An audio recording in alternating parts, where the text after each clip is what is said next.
Friends, welcome back to channel டாஸ்டோட princess. நான் தான் உங்கள் பிரின்சஸ் பேசுகிறேன். இன்றைக்கி நம்ம சேனலில் என்ன பார்க்க போகிறோன்னா, பெரியம்மா வீட்டிலேருந்து எங்களை வந்து பார்த்திங்கன்னா கூப்பிட்டுருந்தாங்க.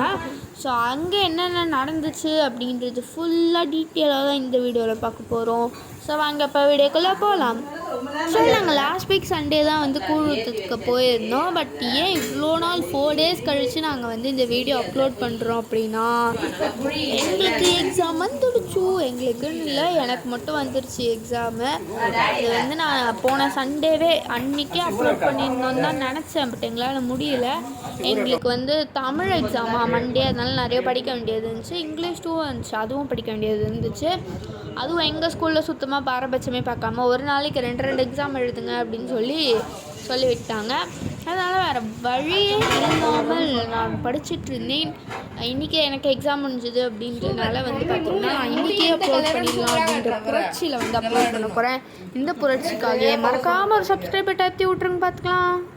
வந்து எங்கள் மம்மி தான் கூழ் கரைச்சிருந்தாங்க. அதுக்கு வந்து பார்த்திங்கன்னா எங்கள் பெரியமாவும் வெங்காயம்லாம் எடுத்து போட்டு எழுதுறாங்க. பெரியமா பேசணும், நல்லா பேசுவாங்க. பெரியமா பேசுங்க. பெரியமா ஹலோ, எல்லோருக்கும் வணக்கம். ஒன்றும் கேட்காதே பெரியமா. கேட்காதா? மயக்கத்தினால கேட்காது. நல்லா கத்தி பேசுங்க, கேட்கும். நான் கத்தில பேசணும். அந்த போதும்ல.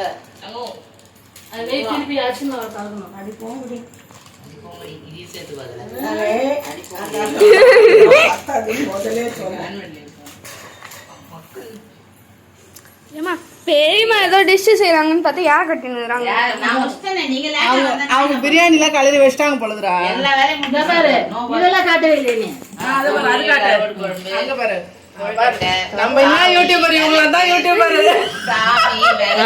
அங்கே போ, போ. எங்க எங்க எங்க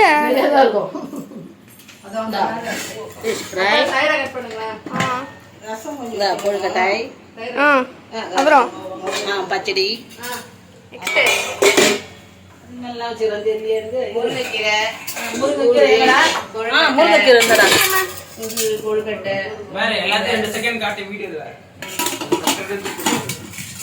பிரியாணி வெந்துனுக்குது. வந்து பிறகு காட்டுறோம். நல்லா இருக்கா இல்லையா அப்படின்னு சொல்லி கமெண்ட் பண்ணுங்க. ஸோ தட் நாங்கள் இம்ப்ரூவ் பண்ணிக்க முடியும்.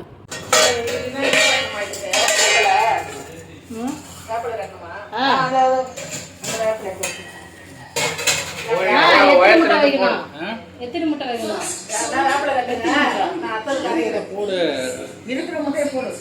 வச்சிடலாமா? முட்டை சாப்பிடுங்க. ஆளு இல்லை, சாயந்தரம் முட்டை பற்றியா இருக்குது. எனக்கு தெரியாதுப்பா, கேட்டுக்கிறேன். 6, 8, 10 வைக்கிறதா? போடுங்க. அவன் இருக்கு போறேன். இருக்கு, அப்போ வாங்கி வந்து இப்பதான் போறோம். அதை வேணும்னா போட்டுக்கலாம். கோழி அவ்வளோ உயரத்துல போடுற முட்டை உடையாம நான் உடையாம எடுத்துதான் உங்களை பயப்படுறேன். போடுறது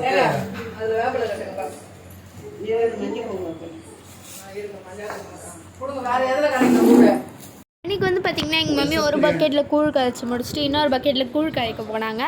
அது வந்து பார்த்திங்கன்னா கொஞ்சம் அவங்களுக்கு அங்கே இருந்த ஒரே வேலையாக கூழ் கரைக்கிறது மட்டும்தான் அப்படின்ற மாதிரி ஆகிடுச்சு. ஏன்னா அதுக்கான மெயின் ரீசன் வந்து எல்லா வேலையும் நாங்கள் போகிறதுக்குள்ளே எல்லா வேலையும் முடிச்சு வச்சிட்டாங்க அப்படின்றனால வந்து கூழ் கரைக்கிறது மட்டும்தான் எங்களுக்கு வந்து பார்த்திங்கன்னா ஒரே வேலையாக இருந்தது. அப்படியே கூழ் கரைச்ச பாத்திரத்துக்கு வந்து பார்த்திங்கன்னா பாட்டு வந்து மஞ்சள், அதுக்கப்புறம் குங்குமம் எல்லாமே வந்து வச்சுட்டு இருந்தாங்க. நாங்கள் டைமிங்ஸ் அப்படின்ட்டு பார்த்திங்கன்னா மார்னிங் ஒரு 11 o'clock போயிருந்தோம். அதுக்கப்புறம் வந்து ரொம்ப லேட்டு தான். பட் 11 o'clock போயிட்டு அப்படியே வந்து பார்த்திங்கன்னா ஈவினிங் ஒரு 5 o'clock போல் இங்கே ரீச் ஆகிருந்தோம். ஸோ ஐ திங்க் ஒரு 4:30 போல் கிளம்பியிருப்போம். 4:30 இல்லை, ஆக்சுவலாக நாங்கள் அன்றைக்கி 4 o'clock போல் ரீச் ஆகிருந்தோம். 5 o'clock இல்லை, 4 o'clock போல் நாங்கள் வந்து பார்த்திங்கன்னா அன்றைக்கி ரீச் ஆகிருந்தோம். ஆல்ரெடி சொன்ன மாதிரி எங்கள் மம்மி வந்து அந்த மஞ்சள் குங்குமம்லாம் வச்சுருக்குல்ல, அந்த பாத்திரத்தில் வந்து கூழ் கரைச்சி முடிச்சுட்டு நெக்ஸ்ட்டு இந்த SS பிரியாணி பக்கெட்டில் வந்து பார்த்திங்கன்னா கூழ் கரைக்க வந்து மம்மி வந்திருந்தாங்க. அதுவே ஆக்சுவலி பெரிய பக்கெட் தான், ஆனால் அங்கே நிறைய கூழ் இருந்தது அப்படின்றனால அது கரைக்கிறதுக்கு வந்து பார்த்திங்கன்னா அந்த பக்கெட்டி கூட பத்தலை. அதுக்கப்புறம் வந்து பாதி கரைச்சி முடிச்சதுக்கப்புறம் தான் எங்கள் டாடி ஐடியா கொடுக்குறாரு. இந்த மாதிரி வந்து அந்த வெறும் கூழை வந்து இந்த SS பக்கெட்டு பிரியாணி அந்த பிரியாணி பக்கெட்டில் வச்சுட்டு அதுக்கப்புறம் அந்த கூழ் காய்ச்சின பாத்திரத்திலே கரைக்கலாம் அப்படின்னு சொல்லி ஐடியா கொடுத்துருந்தாரு. ஆனால் நாங்கள் பாதிக்குள்ளே காய்ச்சிட்டோம். அதுக்கப்புறம் வந்து பார்த்திங்கன்னா ஆல்ரெடி ஃபஸ்ட்டு கூழ் காய்ச்சி மஞ்சள் குங்குமம்லாம் வச்ச பாத்திரத்துக்கு வந்து பார்த்திங்கன்னா வந்து பார்த்திங்கன்னா வேப்பிலை கட்டிட்டுனா அது ஆல்ரெடி வந்து கோர்த்து வச்சுருந்த வேப்பிலை. ஸோ அதனால் வந்து டக்குன்னு வந்து அந்த கயிறை மட்டும் வந்து கட்டி இருந்துருந்தா. அன்றைக்கி ஆக்சுவலி ஃபுல் ஃபோக்கஸே வந்து பார்த்திங்கன்னா கிச்சனுக்குள்ளே வந்து பார்த்திங்கன்னா மீன் வறுத்தோம். அதுக்கப்புறமா வந்து மம்மி கூழ் கரைச்சிட்டு இருந்தாங்க. டேடியுமே தயிரெல்லாம் ஊற்றி ஹெல்ப் பண்ணார். அந்த மாதிரி சிலப்பல இல்லை, நிறைய ஃபோக்கஸ் அந்த கிச்சனுக்குள்ளே மட்டும்தான். கூழ் எப்படி காய்ச்சுறது அப்படின்றதுக்கான ரெசிபி வேணும்னா சொல்லுங்கள், நாங்கள் வந்து அப்லோட் பண்ணுறோம். அண்டு கரைக்கிறதுக்கான ரெசிபி நான் இப்போவே சொல்கிறேன். எங்கள் மம்மி வந்து பார்த்திங்கன்னா கொஞ்சோண்டு வந்து உப்பு போட்டிருந்தாங்க. அதுக்கப்புறம் தண்ணி ஊற்றுனாங்க. தேவையான அளவு உப்பு, அது உங்களோட டேஸ்ட்டுக்கு ஏற்ற மாதிரி நீங்கள் வந்து போட்டுக்கோங்க. அப்புறம் தண்ணி, அதுக்கப்புறம் வெங்காயம், இதெல்லாம் மட்டும்தான் போட்டாங்க.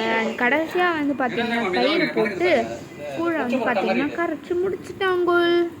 அதுக்கப்புறமா வந்து ஆல்ரெடி ஃபிஷ்ஷெல்லாம் நாங்கள் வந்து மேக்னேட் பண்ணி வச்சுருந்தோம்ல, அந்த மேக்னேட் பண்ண ஃபிஷ்ஷோட கொஞ்சம் வந்து அந்த எக்ஸ்ட்ரா கிறிஸ்பினஸ்க்காக வந்து பவுடர்ஸ்லாம் கலந்து அதுக்கப்புறம் மிளகாத்தூள் அதெல்லாமே போட்டு டீப் ஃப்ரை பண்ணல, ஷாலோ ஃப்ரை தான். அந்த தோசைக்கல்லில் கொஞ்சமாக எண்ணெய் ஊற்றி அதுக்கப்புறம் வந்து பார்த்திங்கன்னா ஷாலோ ஃப்ரை பண்ணியிருந்தோம். அதுக்கப்புறம் மேலே கொஞ்சம் எண்ணெய் ஊற்றும் போது அது நல்லா கிறிஸ்பியாகவே வந்துருந்தது. மீன் டேஸ்ட்டுமே சூப்பராக இருந்துச்சு. இன்றைக்கி ஃபுட் வைஸ் எல்லாமே சூப்பர் டேஸ்டியாக இருந்துச்சு. கூழ் எல்லாமே செமையாக இருந்துச்சு. அண்ட் அதுக்கப்புறம் வெளியே என்ன நடந்துகிட்டு இருந்துச்சுன்னு வந்து பார்த்திங்கன்னா பழம் வெட்டி சாப்பிட்டுட்டு இருந்தாங்க. அந்த பழத்தோட பேர் எனக்கு உண்மையாகவே வந்து என்னன்னு தெரியாது. அண்ட் என் அண்ணன் வந்து பார்த்திங்கன்னா டிவி உட்காந்து பார்த்துட்டு இருந்தான். ஸோ அந்த பழத்துக்கு நான் வச்சிருக்க பேர் வந்து பார்த்திங்கன்னா ஸ்டார் ஃப்ரூட். ஏன்னா அது ஸ்டார் ஷேப்பில் இருக்குது அப்படின்றனால அந்த பழத்துக்கு உண்மையான நேம் ஸ்டார் ஃப்ரூட் தானா இல்லை அது வேறு ஏதாச்சும் அந்த நேம் அந்த பழத்துக்கு வேறு ஏதாச்சும் நேம் இருக்கா அப்படின்னு சொல்லிட்டு கமெண்ட்டில் சொல்லுங்கள். சொல்லிட்டு நாங்கள் தெரிஞ்சுப்போம். அதுக்கப்புறமா வந்து பார்த்திங்கன்னா இலையில எல்லாமே வந்து வச்சுட்டு இருந்தாங்க. கரைக்காத கூழ் வந்து இலையில வச்சுருந்தாங்க. அதுக்கப்புறமா வந்து காரக்குழம்பு, அது ஸ்ரீமிட்டாயிலேருந்து இருந்து மோத்தி பாக்கு வந்து வச்சுருந்தாங்க.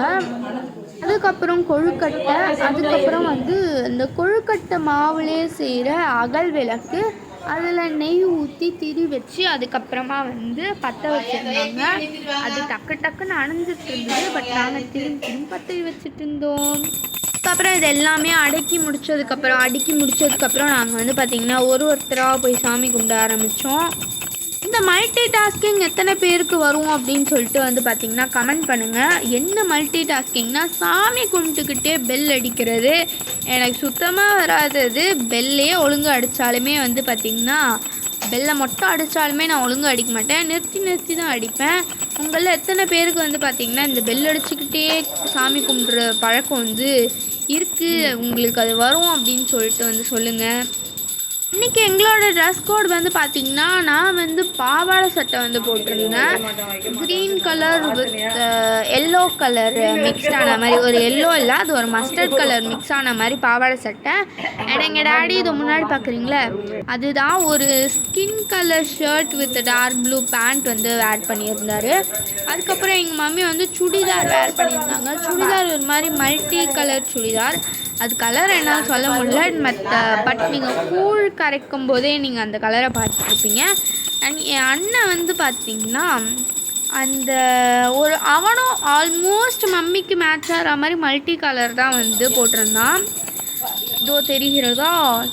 அண்டு பாதி சாமி கும்பிட்டு முடிச்சதுக்கப்புறம் தான் எங்களுக்கே ஞாபகம் வந்துச்சு முருங்கீரை வைக்கலையே அப்படின்னு சொல்லிட்டு. அதனால் கொஞ்சம் சாமி கும்பிட்டதுக்கப்புறமா நாங்கள் போய் முருங்கீரை வச்சுருந்தோம். எல்லாரும் வந்து சண்டே வந்து தமிழ் எக்ஸாம் இங்கிலீஷ் எக்ஸாம்ட்டுன்னு படிச்சுக்கிட்டு இருக்கும் போது நான் மட்டும் வந்து பார்த்திங்கன்னா ஜாலியாக ஊர் சுற்றிட்டு வந்தேன். அது வந்து பார்த்திங்கன்னா ஜாலியாக போய் வெளியே கூழ் வந்து ஊற்ற போயிட்டு அதுக்கப்புறமா நாங்கள் வந்து வந்திருந்தோம். நான் மட்டும்தான் இவ்வளோ ஜாலியாக இருந்திருப்பேன் எக்ஸாம் டைமில் அப்படின்னு நினைக்கிறேன். ஏன்னா எல்லாருமே வந்து அந்த டைமில் கன்ஃபார்மாக படிச்சுட்டு தான் இருந்திருப்பாங்க. பட் நான் மட்டும்தான் வந்து இப்படி சுற்றிக்கிட்டு இருந்தேன்.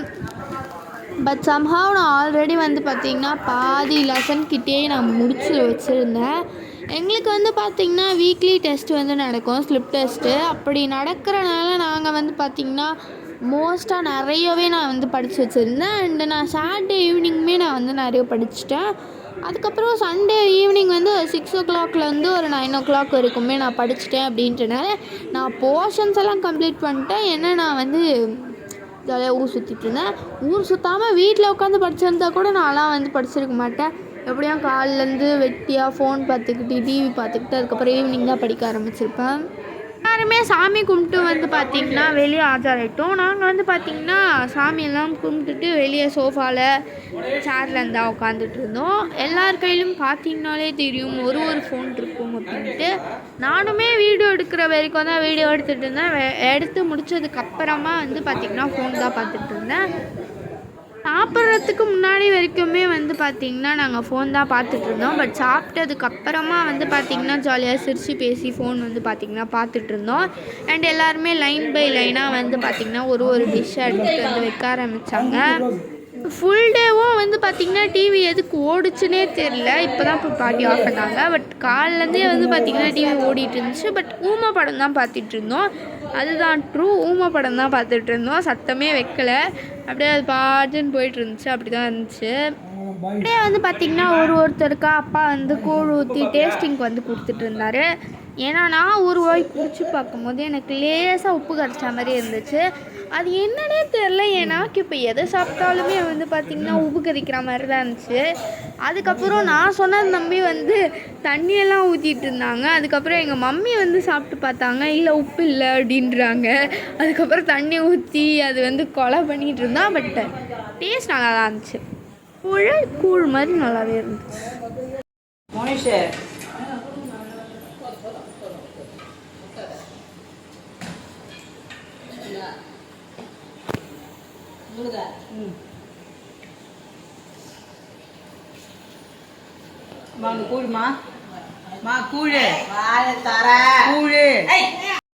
அப்பத்திக்கு வந்து பார்த்திங்கன்னா நாங்கள் வெறும் கூழ் தான் குடிச்சிருந்தோம். அதுக்கப்புறம் இன்னும் கொஞ்சம் கெஸ்டெல்லாம் வந்திருந்தாங்க 3 o'clock போல். அதுக்கப்புறமா நாங்கள் அவங்க கூடயே சேர்ந்து நாங்கள் வந்து பார்த்திங்கன்னா பிரியாணி தான் வந்து சாப்பிட்ருந்தோம். பிரியாணியுமே அன்றைக்கி செஞ்சுருந்தாங்க. நாங்கள் வந்து லஞ்சு வந்து பிரியாணி சாப்பிட்றதுக்கு முன்னாடி நல்லா ஜாலியாக கதை பேசிக்கிட்டு வந்து சிரிச்சுக்கிட்டு தான் வந்து இருந்தோம். எத்தனை பேர் இந்த வருஷம் கூழ் ஊற்றத்துக்கு போயிட்டு வந்து இருந்தீங்க அப்படின்னு சொல்லி கமெண்ட் பண்ணுங்கள். இந்த வீடியோவில் தான் ஃப்ரெண்ட்ஸ். இந்த வீடியோ உங்களுக்கு பிடிச்சிருந்தா லைக் பண்ணி ஷேர் பண்ணுங்கள், கமெண்ட் பண்ணுங்கள், மறக்காம சப்ஸ்கிரைப் பண்ணுங்கள். பாய்.